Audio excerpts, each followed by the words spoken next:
Amici bellini, è martedì, il martedì delle news, le news del martedì. Penso che questa deve essere la rubrica, perché di solito, sai, c'è sempre il lunedì che è un post partita, di solito poi il martedì non so mai, ma deve essere un martedì pazzesco e ce ne sono di cose da dire, alcune più interessanti, altre meno, devo dirvi la verità, ma dobbiamo stare in contatto, quindi cominciamo.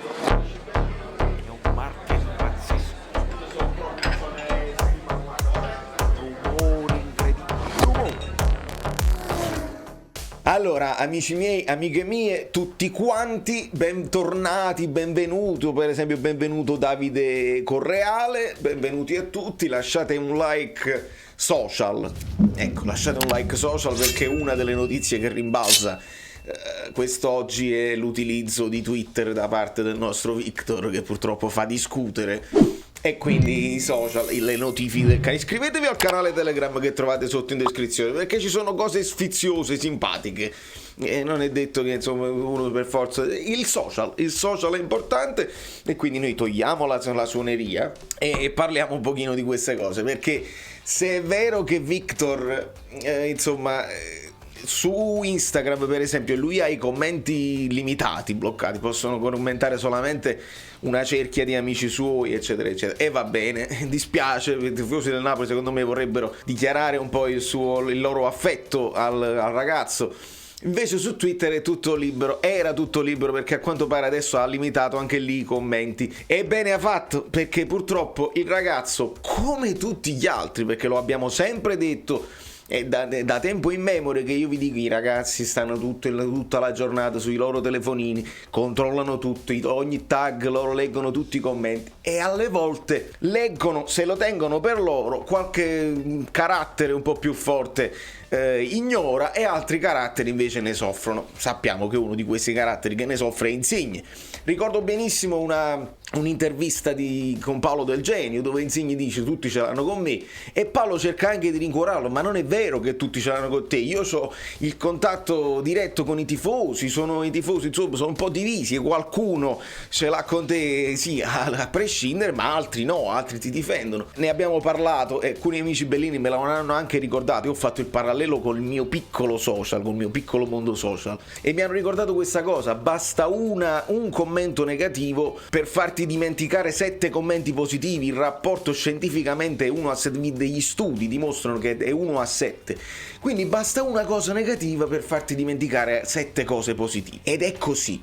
E l'ultima di Osi, che insomma Osi risponde sempre, poi c'ha pure questo rapporto particolare insomma con la lingua, perché usano un nigeriano inglese e uno slang tutto particolare, meme a terremoto, alcuni sono anche difficili da comprendere se non parli quella lingua, perché è un misto tra un inglese che è particolare già di suo più la giovinezza di questo ragazzo, quindi alcune cose sono veramente particolari. Però, come è successo anche a Gulam, perché anche a Gulam è successo, e Gulam pure legge tutto, per esempio un tifoso della Juve ha scritto a Gulam adesso si fa male il terzo ginocchio, eccetera eccetera, brutta cosa, mentre il Napoli ha fatto gli auguri di pronta guarigione a Chiesa, lo stile è importante, e Gulam ha detto speriamo di no. Con molto, perché Gulam è un uomo che ha più maturità e con classe ha detto speriamo di no, senza insultare, mentre Osimhen rispetto a una cosa dice hanno sprecato 80 milioni per prendersi un admin di Twitter, ha risposto per le rime, ha detto tuo padre ha sprecato il suo seme, diciamo, per fare un pezzettino di sterco come te, volendo indorare la pillola, ma alla fine questo ha risposto. Il che è una risposta, se la vogliamo mettere su una cosa, divertente, sicuramente offensiva, sicuramente che non dovrebbe far parte di professionisti che sono visti come influencer, sono degli eroi, così, e fanno degli esempi. Quindi noi dobbiamo insegnare a Victor l'arte del TVB, lo vedete? Quando ti insultano, Victor, tu abbraccia, dici ti voglio bene, hai bisogno d'affetto, spero che te ne possano dare in giro i tuoi amici. TVB, Victor, e fai più bella figura, perché ti attaccheranno comunque e lo sappiamo che sarai sempre sotto i riflettori. La cosa bella è Osimhen, sapete qual è? Che sul suo Twitter ufficiale Lui come foto profilo, così, tiene un fotomontaggio fatto da un tifoso, perché tiene la maglietta del Napoli con la lete, quella là con la pacca vecchia, probabilmente un fan che aveva fatto il fotomontaggio di quando Osimhen stava arrivando. Ma che personaggio, Victor, che personaggio! Lo è sul campo, perché questo atteggiamento irruento, sempre insomma, e se la prendono sempre con lui. Allora c'è anche l'arte del provocare, il troll che va apposta di proposito a cercare di provocare, perché oramai hanno imparato.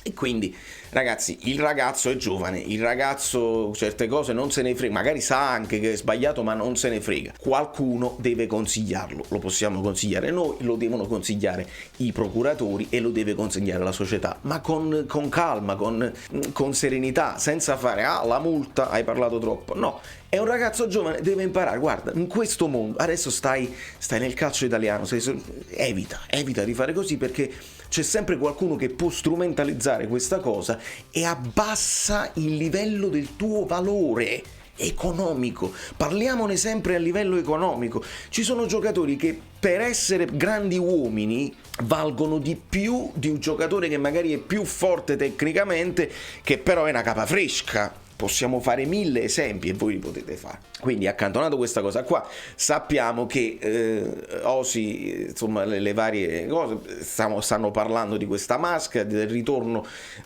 insomma nel più breve periodo possibile, ma non possiamo fare ancora ipotesi, perché è un infortunio tosto e quello va sempre a contrasto, quindi sarà dura. Però lui mi sembra un ragazzo che non avrà paura, la paura che magari abbiamo intravisto all'inizio del ritorno di Lozano, che magari non riusciva ad andare in dribbling perché quell'infortunio là era così. Lozano, ricolleghiamo tutto così, finalmente negativo. Ecco perché ho aspettato un pochino a fare questo video. Finalmente negativo al Covid, finalmente lo possiamo aspettare al rientro, e ci servirà tantissimo anche da mettere in panchina, perché ovviamente se non si è potuto allenare la forma sarà quella che è. Ci servirà per la panchina, per la partita con la Fiorentina che ha preso quella scoppola ieri, e quindi punteranno tutto sulla Coppa Italia, è un dentro o fuori, e quindi dobbiamo stare molto attenti, perché non vi pensate che adesso la Fiorentina prende le scoppole. La Fiorentina comunque pure il mercato, i Conei, Piontek, calma, Piontek polacco, Szczesny non vaccinato, tutto rientra, tutto si può collegare. E sul discorso Lozano ci servirà, perché adesso sappiamo anche l'entità dell'infortunio di Insigne, e quindi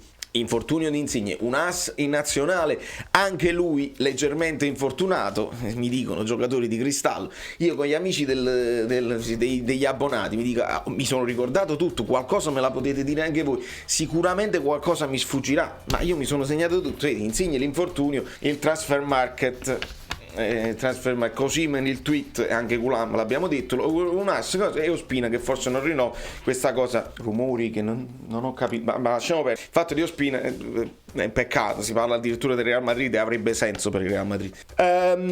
Transfer market, Insigne, allora fermi tutti, è un po' grave. È un po' grave, devo rispondere al telefono, adesso vi rispondo su un attimo. Yes. This is an important message from Fidelis Care. Por favor, oprima el número dos para oír este mensaje en español. Ma no, For the many people in your community who get their flu shot every year. No, flu shot. No, amico mio, no, flu shots, no. Io ho preso il vaccino, l'altro vaccino, fammi stare qui. Szczesny si deve vaccinare, io sto a posto. Di transfer market, perché un attimo solo. Noi abbiamo parlato di tutto il valore, eccetera, Insigne, siamo d'accordo. E io ci rendiamo conto che questi non l'hanno manco mai visto giocare.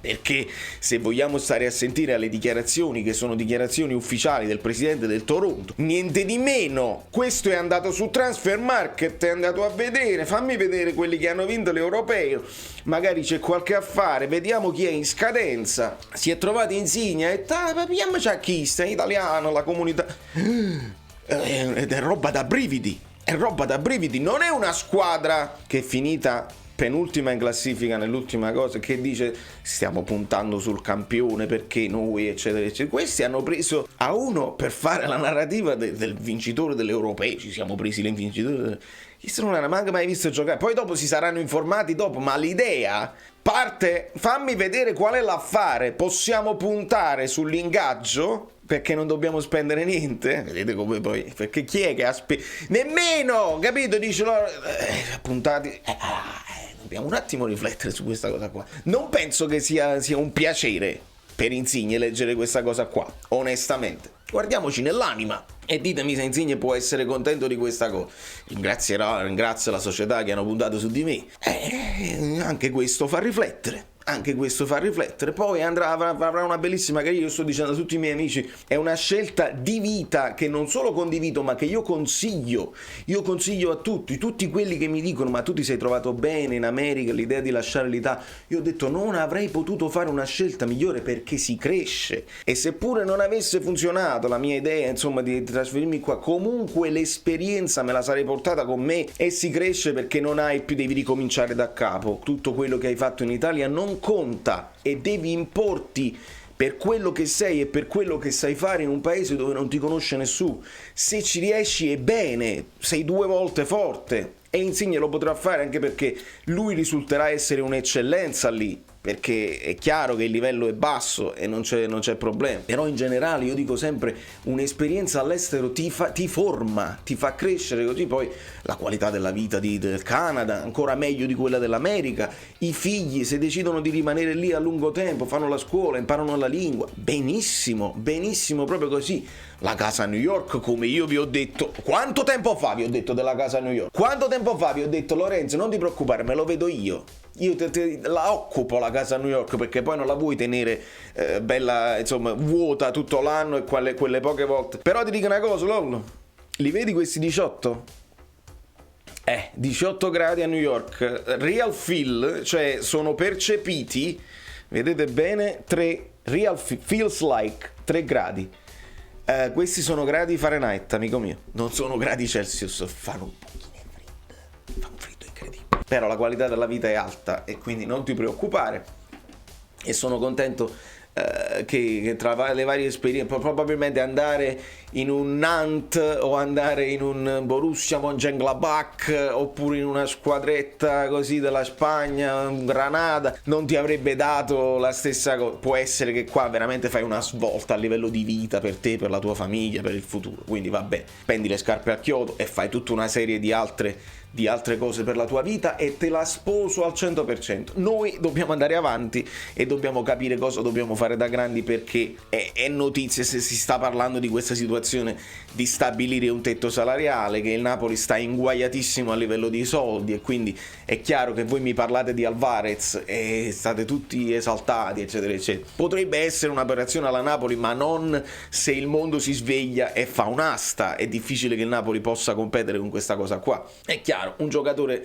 giovane di 22 anni come Alvarez, con il futuro radioso davanti, tu puoi anche decidere di fare una spesa come l'hai fatta con Osimhen, insomma, perché poi il valore sale, se hai una clausola bassa il valore salirà. Però era un altro periodo, era un altro Napoli, era un Napoli che non stava ancora confrontandosi col Covid, con gli stadi chiusi e col fatto che tu non sapevi di perdere la Champions per 2 anni consecutivi. Dobbiamo stare attenti, dobbiamo fare il possibile per arrivare quarti quest'anno, almeno quarti, per avere una speranza di poter rifondare la squadra, perché molti giocatori lasceranno. Io non voglio proprio immaginare un Napoli che perde contemporaneamente Insigne, perde Mertens, perde Ospina, attenzione a Fabian che poi sarebbe l'anno prossimo. Ci siamo liberati di Manolas, ci libereremo probabilmente di Malquit, di Gulam, però poi li devi sostituire questi giocatori, e poi dobbiamo pensare, chissà, riusciamo ad avere la forza di mettere questi 15 milioni per prendercelo, sarebbe da fare. Lo stesso Tuanzebe, prestito secco, si parla di altri prestiti, va benissimo e si faccia quello che si deve fare, però il Napoli deve pensare che non ha una squadra giovane come altre squadre che possono.